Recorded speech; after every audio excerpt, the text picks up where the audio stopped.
Olá, meus amigos, vamos lá, estamos vendo aí a parte de instauração do inquérito policial.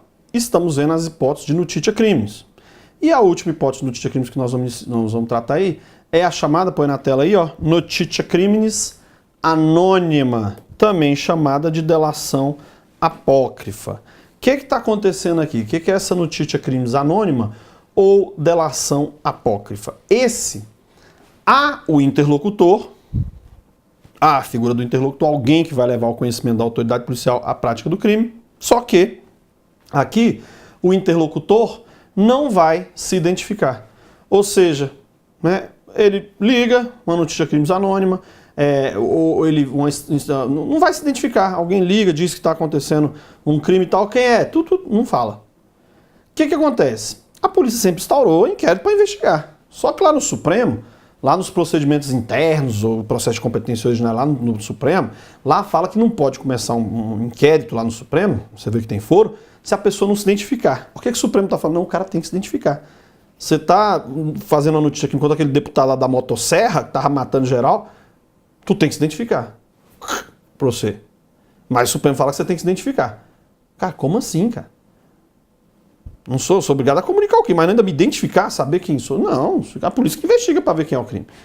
Mas, o que acontece? Para dar uma acalmada em alguns ministros lá no Supremo, eu falei, não, vamos fazer o seguinte, a polícia até pode instaurar um inquérito com base na notícia de crimes anônimos, desde que faça diligências prévias. Antes de já sair instaurando um inquérito, apurar. Até porque com a malandragem, se a polícia vai no local e ali ela verifica realmente o cometimento do crime, o que vai acontecer? Ela vai ser obrigada a instaurar. Então aí nós estamos diante da notícia de crime direta. Se a polícia vai no local, já não é mais anônima, já é direta. Então perdeu a razão de discutir isso aí. Mas então o que tem caído em prova? A polícia pode instaurar um inquérito com base na notícia de crimes anônima? Sim, desde que se façam diligências prévias. Se não falar dessa diligência prévia, você fala que não, a polícia não pode instaurar inquérito com base na notícia de crimes anônima. Beleza? Prova. É o que eles aproveitam de prova, é isso. Tem que fazer diligência prévia. Se falar que não tem essa diligência prévia, só notícia de crimes anônima, a polícia não deve já estar instaurando, porque em tese vai ter a figura ali do investigado, algum, né, tá começando a atuação policial, então não pode fazer isso sem elementos probatórios aí mínimos, né, sem a pessoa estar se identificando. Tranquilo aí? Ok? Então esse entendimento aí dos tribunais com relação a essa notícia de crimes anônima, delação apócrifa, que é até incentivada por meio dos... Você vê até na imprensa direta aí, nos órgãos policiais, sites das Secretarias de Justiça, de Polícia, diz que denúncia. Seu nome será mantido sob mais absoluto sigilo. Está pedindo até para o povo, né, fazer notícia de crimes anônima. O nome até não devia ser denúncia anônima, porque denúncia é o promotor, que processo penal promotor, oferecendo a denúncia para o juiz. Isso é uma denúncia. Ali eles usam o nome geral, tipo denúncia anônima, denúncia no sentido lato da palavra e não técnico do processo penal. Se quisesse usar o nome técnico, teria que ser disque notitia crimes. Seu nome, se ninguém ia ligar também, que eu não ia saber, mas em tese, tecnicamente, seria isso, ok?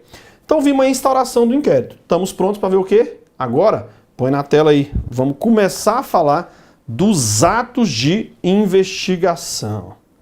Olha lá, ó, faca na caveira, cai bastante. Mas é um cai bastante porque a gente já sabe algumas informações aí sobre os atos de investigação. A gente falou um pouquinho disso nos módulos nossos aqui de inquérito, já quando a gente tratou da discricionariedade. Então, se eu perguntar, primeira coisa aqui, vamos percorrer aqui, ó. Se eu perguntar assim para vocês, qual o valor probatório dos atos de investigação realizados durante o inquérito? Qual o valor probatório desses atos de investigação feitos aqui na fase do inquérito policial? Você tem que falar que esses atos de investigação eles possuem um reduzido valor probatório. É baixo o valor probatório dos atos de investigação. Por quê? Porque o juiz sequer pode usar o que tem exclusivamente no inquérito para condenação. O juiz, para condenar, ele tem que usar os atos de prova, que são esses que são feitos na fase judicial. Tem até doutrinador, como Mauri Lopes Júnior, que foi até meu orientador de mestrado, na época mestrado na PUC do Rio Grande do Sul, ele falava no livro dele, livro bem interessante, lá de processo penal, ele diz, tem que diferenciar. Uma coisa são os atos de investigação, que ocorrem na fase do inquérito. Outra coisa são os atos de prova, que são na fase judicial. Os atos de investigação se contentam com meros indícios, Ato de prova, prova robusta perante o juiz. Ato de investigação, não tem contraditório, não tem ampla defesa, a regra é o sigilo. Ato de prova, tem contraditório, tem ampla defesa e a regra é a publicidade da fase judicial. Ato de investigação, o destinatário é o Ministério Público, que ele é o titular da ação penal, o Ministério Público querelante. Ato de prova, já o destinatário é o juiz, que é com base nos atos de prova que ele vai condenar ou absolver. Então os atos de prova têm por fim qual peça? Uma eventual ação penal. O ato de investigação. Já o ato de prova tem por fim o quê? Uma sentença, ou condenatória ou absolutória. Então tem que saber diferenciar ato de investigação, que é esse no inquérito, dos atos de prova, principalmente numa questão subjetiva. Ok? Mas os atos de investigação feitos no inquérito, eles têm reduzido o valor probatório. Porque, como nós já vimos, por não haver ali contraditório nem ampla defesa, o juiz não vai poder condenar só com base nos atos de investigação. Então, por isso que os atos de investigação, eles vão ser renovados lá na fase judicial. Vai ser feito tudo de novo. Vai ser feito tudo de novo lá na fase judicial. Ok? Então, olha só, qual o grau de cognição dos atos de investigação? Ele é reduzido. Não é um grau de cognição amplo quando é na fase judicial. Nos atos de prova, esses feitos na fase judicial, e sim, aqui é uma cognição elevada. O juiz tem que ter prova robusta para condenar. No inquérito, o grau de cognição ali é reduzido, contenta com meros indícios. Ó, já serve para o delegado. Ok? Então é diferente ato de investigação de atos de prova. Ok? Já vimos que com relação aos atos de investigação, não há um rito próprio, até pelo princípio da discricionariedade. E nós vimos que tem um roteirinho, um rol dos atos de investigação, no artigo 6º, no artigo 10º também, que o delegado pode representar pela preventiva ou pela temporária, no 13, 13A e 13B, são, vamos dizer assim, manifestações ali de atos de investigação que o delegado pode estar seguindo. O que fala o artigo 6º do CPP, por exemplo? Ele fala, logo tomar conhecimento do crime, a autoridade policial vai para o local. Chega lá, isola a área, aguarda a chegada dos peritos criminais liberaram a área, mesmo sem ordem judicial, apreende tudo que tem relação com os fatos. Se o sujeito está lá chorando arrependido, você está preso em flagrante, interroga, houve vítima, houve testemunha, faz uma reprodução simulada dos fatos, uma exumação de cadáver. Ou seja, esse rol está lá no artigo 6º, aquele lá de perguntar se tem filho, né, em situação ali de desamparo, tudo está no artigo 6º do CPP. Então são medidas ali que vale a pena você dar uma lida no artigo 6º, no 10º e no 13º, para ver exemplos ali de atos de investigação. Nós vamos tratar desses atos quando a gente for falar no módulo próprio de provas, porque aí tem o capítulo próprio do Código de Processo Penal tratando dessas modalidades, como é que é o reconhecimento, como é que é a careação, prova testemunhal, o próprio interrogatório, prova pericial, aí vamos ver isso no momento oportuno, mas o delegado pode sim seguir isso já, realizar esses atos chamados aí de investigação na fase do inquérito, ok? E olha só o que nós já vimos, o delegado é obrigado a atender requisições, sim, se tiver requisição do juiz e do promotor, ele é obrigado, mitiga ali a discricionariedade dele. Ele é obrigado a atender requerimento da vítima? Não, não é obrigado a atender isso, ok? Já sabemos isso aqui, não precisa, já sabemos diferenciação de atos de investigação e atos de prova? Sim, atos de investigação são os que acontecem no inquérito, não tem contraditório, né, não tem ampla defesa, a instrução, o grau de instrução ali é simples, não é robusto igual é na fase judicial, ok? Tranquilo? Então, pode vir a telinha aqui. Aí a gente percorreu alguns atos de investigação. Então é importante você realizar a leitura do artigo 6º, 10º e 13º do CPP, que nós vamos tratar disso depois nos módulos específicos de provas.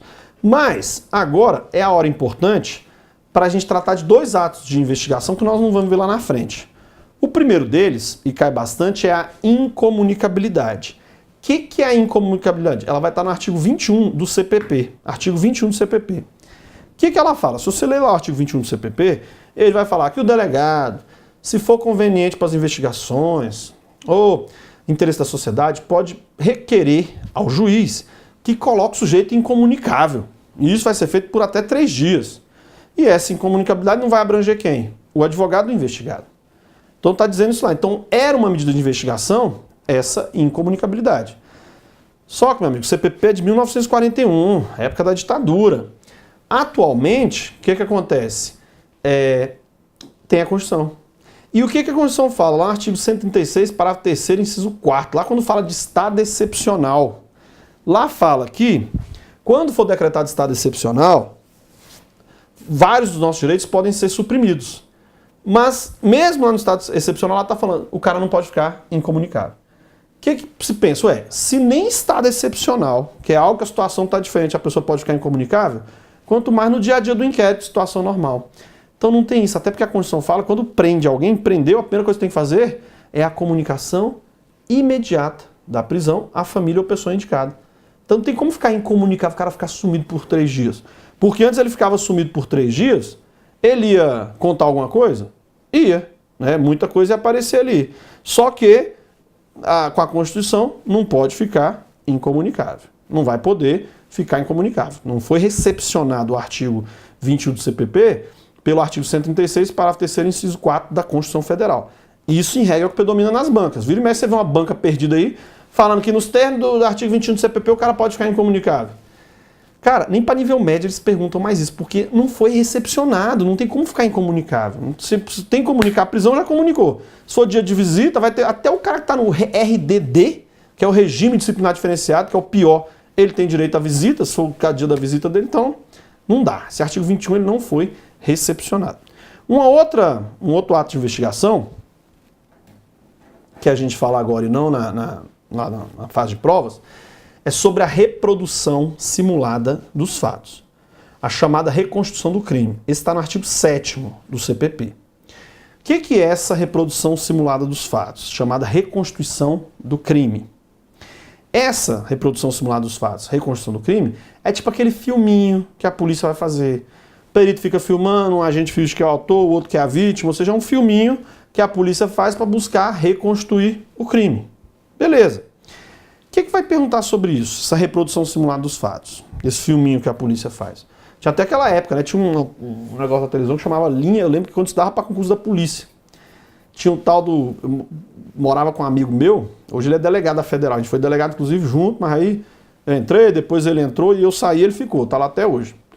Na época, cara, eu vi esse cara, o bicho tem um perfil policial. Era quinta-feira, podia ter o que fosse. Tá passando na televisão, que é linha direta. Bicho, o cara era viciado comendo pipoca, assistindo o perfil policial. Ele tinha aquela... Era vendo aqui, hoje já passou, tá na polícia, já capotou viatura, já caiu de helicóptero. O bicho vibra, aquele chamado vibrador mesmo. Mas naquela época ele já não perdia um. Linha direta, que era esse crime, reconstrução do crime e tal. Beleza. Hoje não tem mais isso, né, linha direta. Hoje é CSI, é os negócios mais, né? O pessoal gosta de novela, que tem a delegada, não sei o quê. A pessoa... Vários até despertando o interesse de ser delegado por conta da novela. Tem novela aí que tem delegado, outro sei o que e tal. O povão se manifesta aí por causa da influência midiática aí que tem. Mas tudo bem. O que acontece? O que vai cair sobre a reprodução simulada dos fatos? Quem é que é o diretor-mor desse filminho aí que é feito na polícia? O diretor-mor disso aí é o próprio investigado. Ele é que diz, corta, corta, não foi por aí que eu entrei não, foi por ali. Ele é que dá mais elementos. Então o que acontece? Se a polícia quer que ele participe, notifica para ele ir lá. Se ele não for, leva ou não leva? Não leva. Por quê? Porque o investigado não é obrigado a produzir provas contra si mesmo. Então, se o sujeito não é obrigado a sequer falar, porque ele tem o direito ao silêncio, quanto mais obrigar ele a participar de um filminho, dizer como é que foi o filminho, para produzir prova contra si mesmo. Esse caso você vê a pessoa participando da reprodução, porque ela quer. Ela está em tese confessando e está buscando uma redução de pena ali no futuro com o juiz. Mas ela está lá porque ela quer, não é obrigada a participar disso.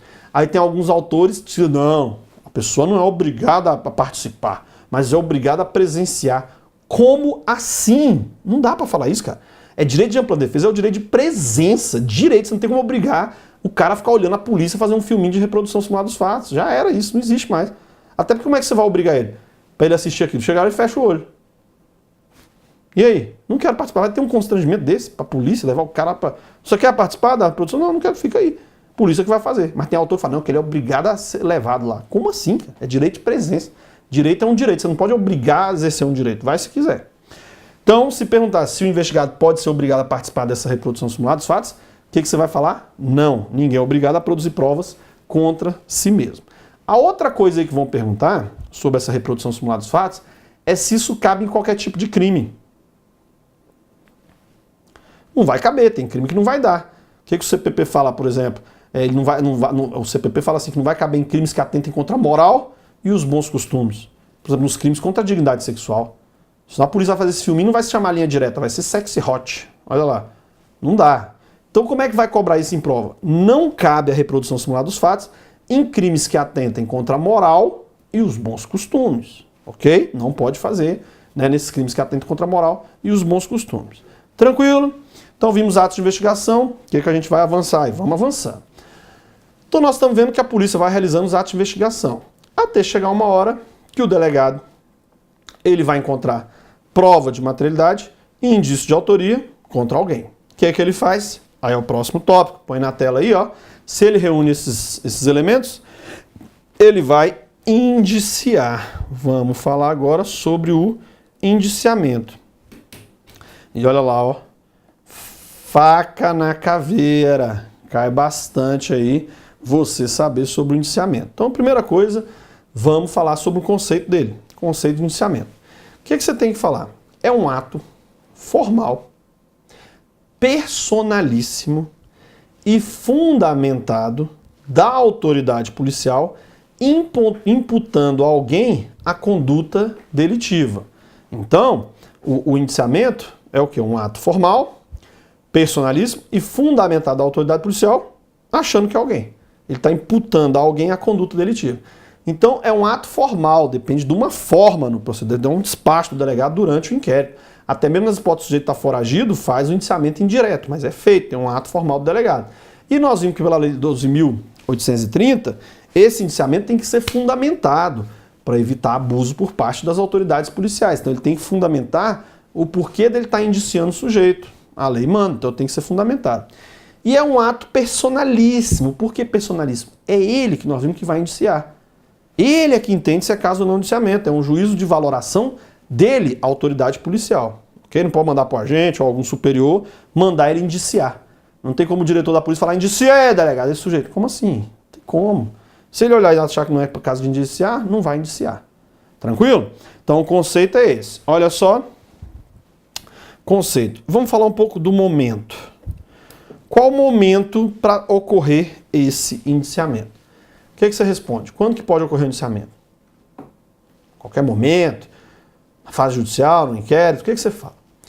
Aqui tem uma questãozinha, pode até cair em prova. O indiciamento, ele tem momento para acontecer. Ele pode ocorrer em qualquer momento do inquérito. Pode ser, por exemplo, quando o delegado está na fase final, vai relatar, lá ele vai analisar todo o inquérito e resolve indiciar alguém. Pode ser feito no final. Pode ser durante? Pode. Ele está lá investigando, chega 3 testemunhas falando que foi o sujeito, opa, com base nessas 3 testemunhas aqui, vou indiciar. Pode ser durante o inquérito. Agora, pode ser no início do inquérito? No início pode já indiciar, já instaura e indicia? Aí você vai falar, ué, se instaurou o inquérito mediante flagrante, você tem mais que indícios. Você tem evidência, flagrante é arder. Então, se você pegou alguém cometendo crime, quaisquer das situações flagranciais do artigo 302, ou está cometendo, ou acabou de cometer porque ainda está no local de situação suspeita, ou teve perseguição logo após, ou ele foi encontrado logo depois, isso é flagrante. Deu flagrante, meu amigo, toda vez que a polícia fizer um auto de prisão em flagrante, já tem que indiciar o sujeito. Não tem como lavrar um flagrante e não indiciar. Como é que o delegado faz um flagrante, porque tem evidência que é o cara e não indicia ele? Não tem como. Tem que indiciar. Então, no começo, quando é flagrante, já indicia. Agora, e quando é portaria? Instaura a portaria e já indicia logo? Pode acontecer. Por exemplo, uma apresentação o quê? Espontânea. Chega o sujeito confessando pro delegado. Pro delegado, se é suficiente? É. Já indicia. E vai continuar a investigação, mas já é um elemento forte pro delegado, o cara tá confessando. Vai fundamentar com base na confissão robusta, o horário que ele falou, vai fundamentar mais. Então, é qualquer momento do inquérito. Agora, perceba. Tem jurisprudência dizendo o seguinte, que o indiciamento é qualquer momento do inquérito. Se já oferecida a ação penal, não há mais falar em necessidade de indiciamento. Se já ofereceu a denúncia, não tem mais negócio de indiciar. Na fase judicial vai ter uma sentença condenando, absolvendo, mas não tem mais como indiciar o sujeito na fase judicial. Aí já era. Então o indiciamento ocorre em qualquer momento do inquérito. Qualquer momento do inquérito policial. Aí vai fazer o indiciamento do inquérito. Se já oferecida a denúncia, ou seja, já a ação penal, não há mais falar em indiciamento. Olha aqui, ó. Isso quem diz é o STJ. Não há se falar em indiciamento na fase judicial. Se já oferecida a ação penal, porque nós estamos vendo lá, tem um inquérito, aí indicia. Mas se já oferecida a ação penal, o juiz recebe, até sentença, não tem mais falar em indiciamento aqui não. Já era. Beleza? Então, na fase judicial não pode indiciamento. E obrigatoriedade. O delegado, é obrigado a realizar um indiciamento em todo inquérito policial? Ele é sempre obrigado a indiciar? Não, ele vai indiciar se ele tiver o quê? Elemento concreto para indiciar. Ele tem que analisar o inquérito e falar, não, aqui eu tenho prova de materialidade, indício de autoria para indiciar. Se ele não verifica isso, não tem motivo para estar indiciando alguém. Então tem que ter prova de materialidade e indício de autoria. Beleza. Agora eu pergunto para vocês, e se chegar uma requisição? Requisição de quem? Requisição é forte. Do juiz ou do Ministério Público? Mandando o delegado indiciar alguém. Ele vai ou não vai indiciar?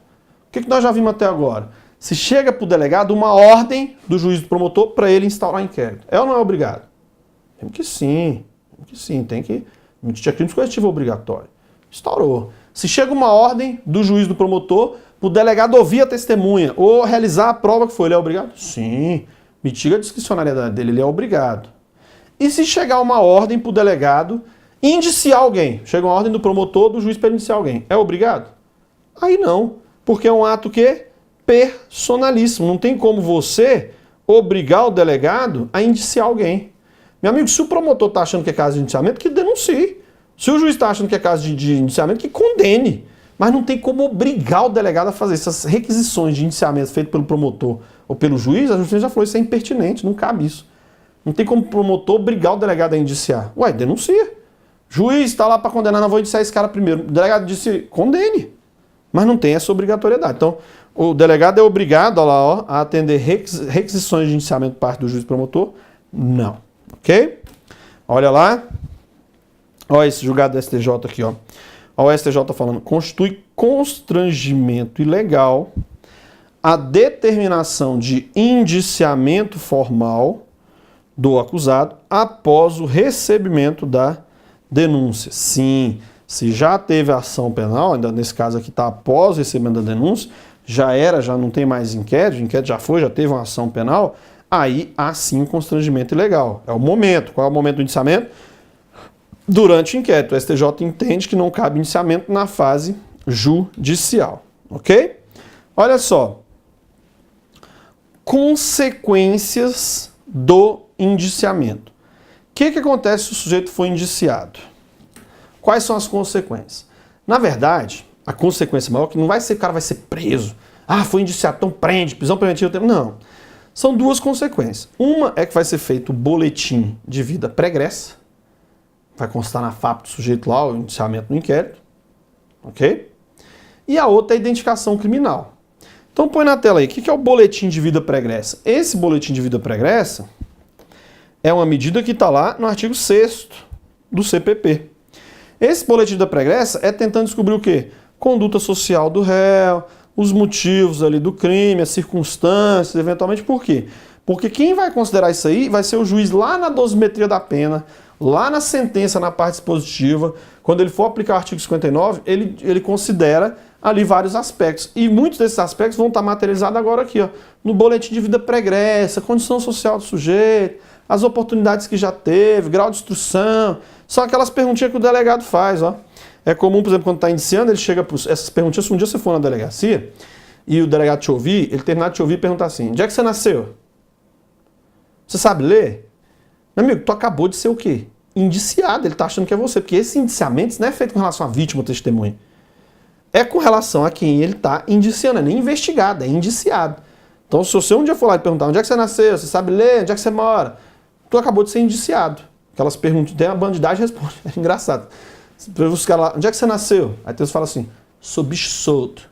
Onde é que você mora? Onde é que você mora? Aí fala, sou bicho solto. Você sabe ler? Só se for as figuras.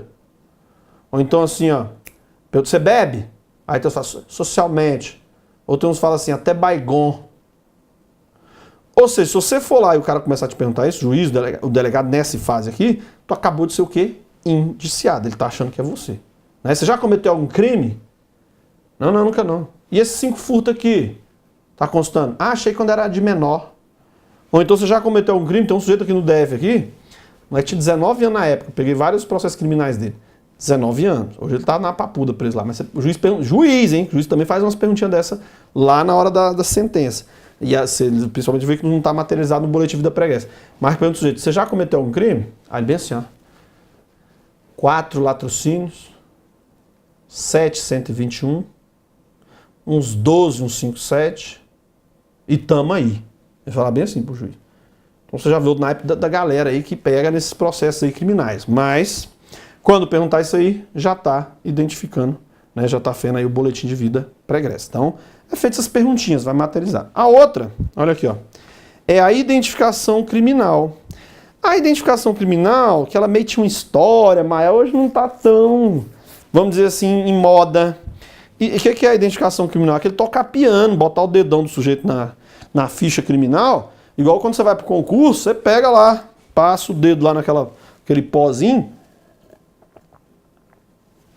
depois limpa com aquele paninho, às vezes eles nem te dão um paninho, que hoje a tinta ela é mais tecnológica, você passa o dedo ali, botou, eles tampam com um plásticozinho e já era, você não precisa nem pano, você passa no dedo já some a tinta. Antes não, era aquela tinta pior do que a caneta Bic ali, aquele pinche, né, tipo petróleo, você põe o dedo lá, fazia aquela ficha lá dos seus dedos, aí o que entendia o Supremo? O Supremo falava, não, fazer identificação criminal, súmula antiga do Supremo, não tem menor constrangimento, pode fazer.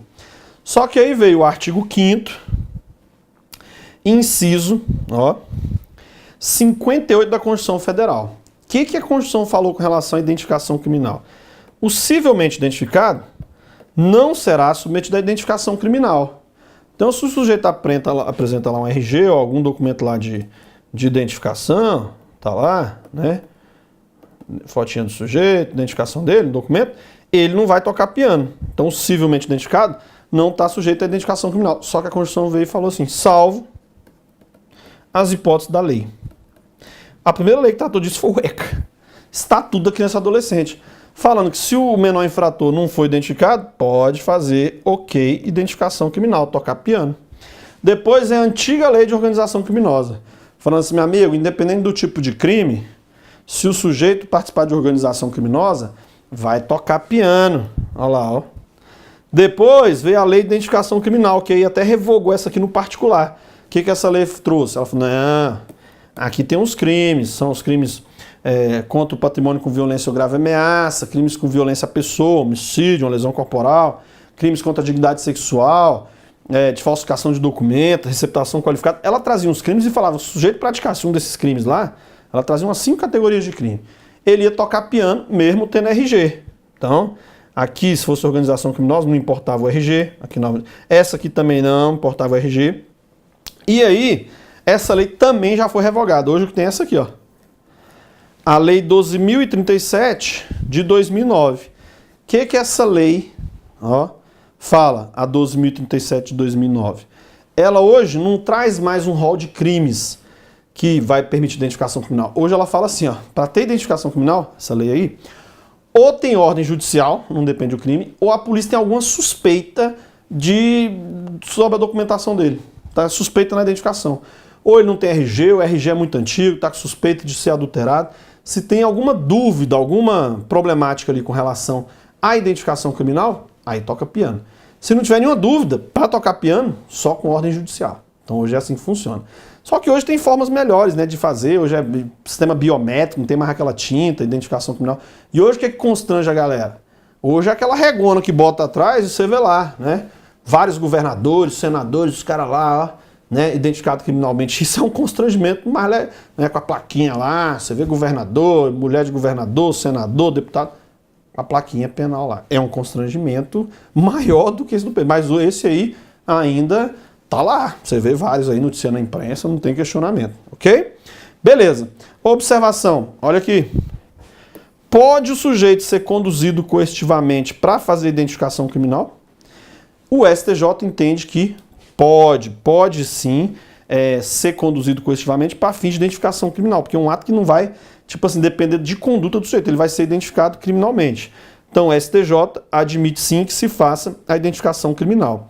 E se o sujeito for absolvido, vai excluir dos prontuários deles qualquer referência a essa identificação, esse boletim de vida pregressa que é a FAP, vai ficar tudo apagado lá do boletim do sujeito eventual, se vier eventual, vamos dizer, absolvição, ok?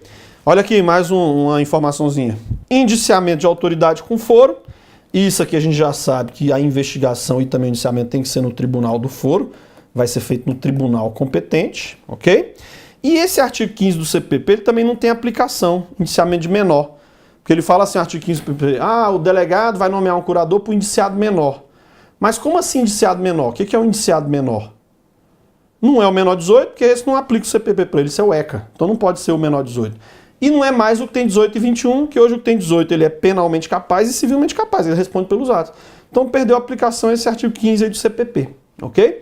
E a palavra mais próxima de indiciamento é a palavra de indício, é o artigo 239 do CPP, que é o único capítulo lá do CPP que só tem um artigo.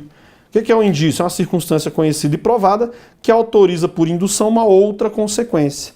Então, com base em meros indícios, nós já vimos que o delegado pode estar imputando a conduta a alguém. Nós vimos que o delegado ele se contenta com meros indícios, não precisa prova robusta de materialidade e autoria, ok? Vamos tomar uma aguinha, a gente continua mais um pouquinho com o indiciamento e já vamos avançando aí para a fase final do inquérito policial. Tomar um cafezinho e a gente já volta. Até já.